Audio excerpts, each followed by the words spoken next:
बार्शी सोलापूर जिल्ह्यातलं एक महत्त्वाचं धार्मिक क्षेत्र, कारण इथे आहे भगवंत मंदिर। कशास काशी गया अयोध्या जावे रामेश्वरी, असता श्रीहरी अमुसे घरी, असं बार्शीच्या भगवंताचं आणि त्याच्या महतीचं वर्णन केलं जातं। श्री विष्णू हे भगवंत रूपात फक्त बार्शीतच असल्याचं सांगितलं जातं। गंडकी शिळेची शाळीग्राम मूर्ती पाहता क्षणी विलोभनीय आणि लोभस वाटते। भगवान श्री विष्णू लक्ष्मीसह वास्तव्य करत असलेलं हे मंदिर म्हणजेच भगवंत। राम कृष्ण विष्णू असं कुठलंही नाव नाहीये, भगवंत या नावानेच हे दैवत ओळखलं जातं। याचं महत्त्वाचं कारण असं आहे की दशावताराच्या पूर्वीचा भगवंत इथं त्याचं अधिष्ठान आहे। कारण मुळात अंबरीश राजाच्या प्रार्थनेला ओ देऊन भगवंत इथं आले आणि दुर्वासाचा शाप असा होता त्यावेळेला की अंबरीशाला पुन्हा पुन्हा जन्म घ्यावे लागतील। तो शाप स्वतः विष्णूने स्वतःकडे घेतला आणि मग ह्या दशावतारांची सुरुवात झाली। हे जे आपण कत्स्य मत्स्य वराह नरसिंह हे सगळे अवतार म्हणतो त्याची सुरुवात नंतर झालेली, म्हणजे त्याच्याही पूर्वीची ही आख्यायिका आहे बार्शीची, म्हणून हे देवस्थान अतिशय प्राचीन आहे। भगवंतांनी घेतलेल्या दशावताराची शिल्प मंदिराच्या शिखरावर कोरली गेली आहेत।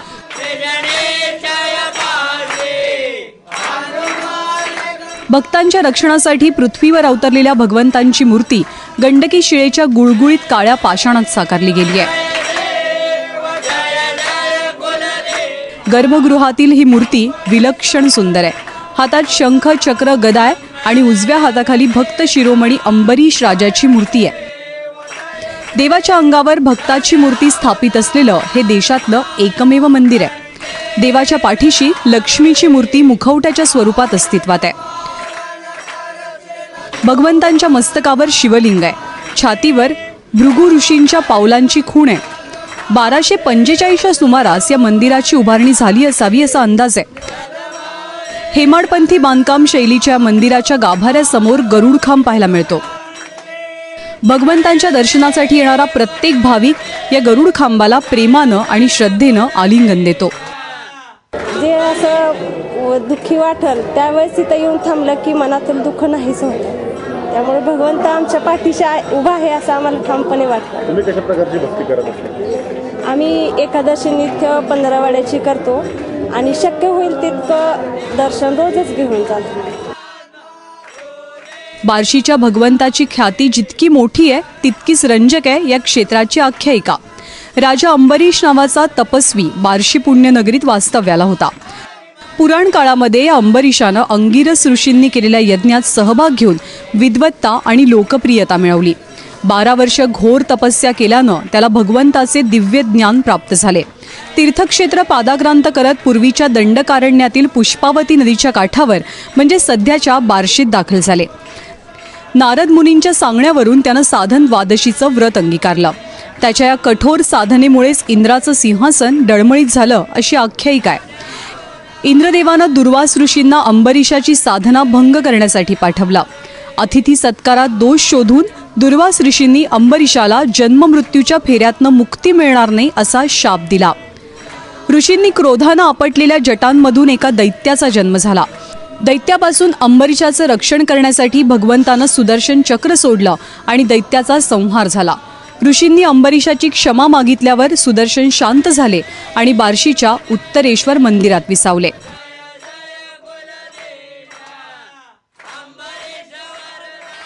बार्शीचं हे भगवंत मंदिर पंढरीच्या पांडुरंगाच्या मंदिराशी साधर्म्य साधणार आहे। मंदिराची केवळ रचनाच नाही तर आध्यात्मिक महत्त्व सुद्धा पंढरीशी साम्य साधतं। भक्त पुंडलिकानं जसा विठू भूलोकी आणला तसाच राजा अंबरीशानं विष्णूला पृथ्वी तलावर यायला भाग पाडला।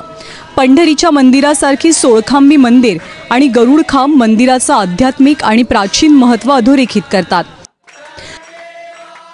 पंढरपूरला जाणारा वारकरी हा भगवंताचा निस्सीम भक्त आहे।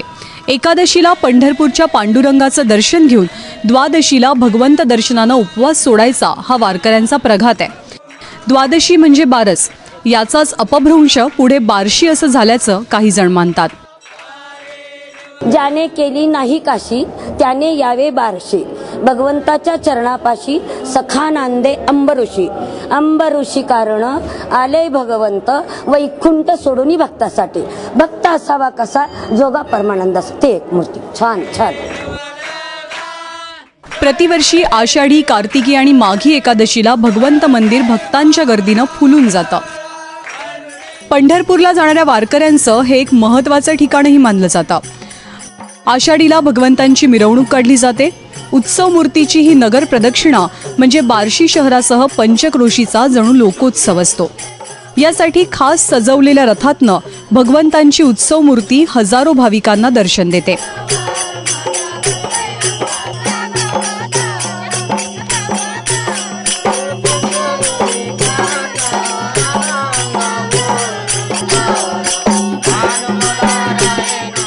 एकादशीला नियमित रोज महापूजा तर चालूच असतात, पण या इथला उत्सव म्हणजे आषाढी एकादशीला नगर प्रदक्षिणा निघते भगवंताची. आणि त्याचप्रमाणे हा मोठा रथ उत्सव पण असतो दरवर्षी आषाढी एकादशीला. आणि त्यानंतर कार्तिकी एकादशीला पण रथोत्सव नगर प्रदक्षिणा निघते. नगर प्रदक्षिणा असते पूर्ण. भाविकांच्या कुठल्या प्रकारची सेवा इथे अर्पण होत असते?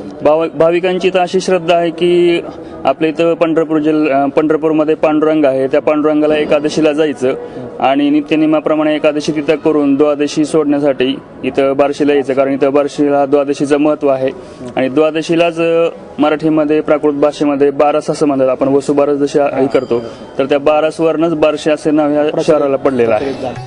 मंदिराची व्यवस्था देवस्थान पंच कमिटी पाहते, तर पूजा अर्चा नित्योपचार बडवे मंडळी करतात. एखाद्या गावाला जसं कारभारी म्हणून सरपंच असतो, तसाच या मंदिराच्या प्रमुखाला सरपंच म्हणून ओळखलं जातं. बड्या तीर्थक्षेत्राचा दर्जा याला प्राप्त व्हावा अशी मंदिर समितीची अपेक्षा आहे. जो भगवंताचा पुढं पूर्व बाजूला आमची जागा शिल्लक आहे, तिथं भक्त निवास बनवून जोडण्यापर्यंत झालं. नकाशा काढून दिला, नगरपालिका परवानगीसाठी देणार आहोत. आणि माननीय मुख्यमंत्री साहेब जीर्णोद्धार निधीसाठी आम्ही भेटणार आहोत. त्यांची बहुतेक अपॉइंटमेंट आम्हाला दिवाळी झाल्यावर देतो म्हणाले आहेत. भगवंताच्या चरणी सगळे समान आहेत. कुणी लहान थोर नाही की उच्च नीच. सर्व जाती धर्माचे लोक भगवंताला मानतात. केवळ मानतच नाही तर आपापल्या परीनं प्रत्येक वर्षी भगवंताच्या चरणी आपला सेवाभाव समर्पित करतात.